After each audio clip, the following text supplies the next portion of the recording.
Okay, I'm here with Jay Morrow again. You know, he's the insurance broker for Gibraltar Insurance.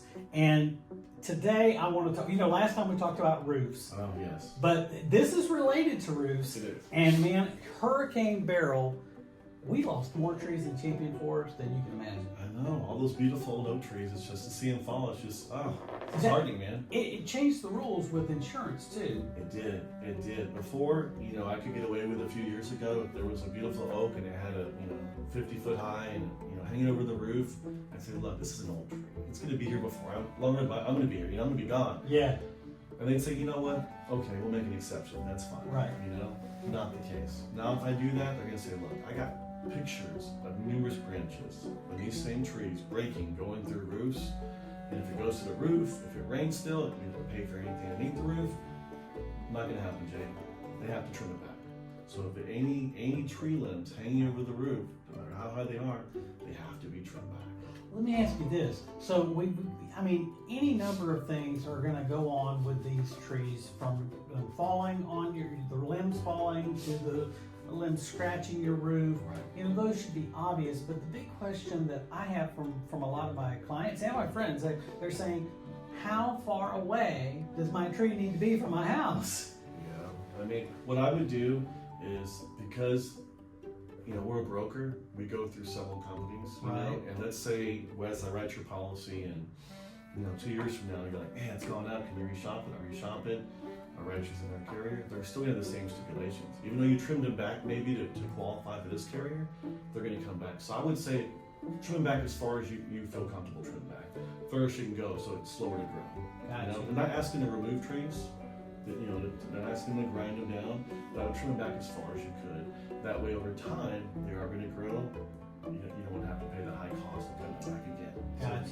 So that's what I would do. Now, let me ask this: for people who are buying a house and they've got this tree that was there from the time that it was first built, and it's like 5 feet away from the house, is that going to be a problem? It is. It is. If it's that close, they won't say, hey, we have to have it removed, because my concern would be if they removed it, it's that close, those roots could be supporting the foundation, right? So Okay. I'm going to say, so they're not going to ask for that. They're going to say, we want it probably, cut down pretty low, if it's that close into the house. So the problem with cutting, so I'm selling my house and I'm like, man, I'm afraid that's going to get flagged, and I cut that tree down, and a couple of years later, those roots are still going underneath the house.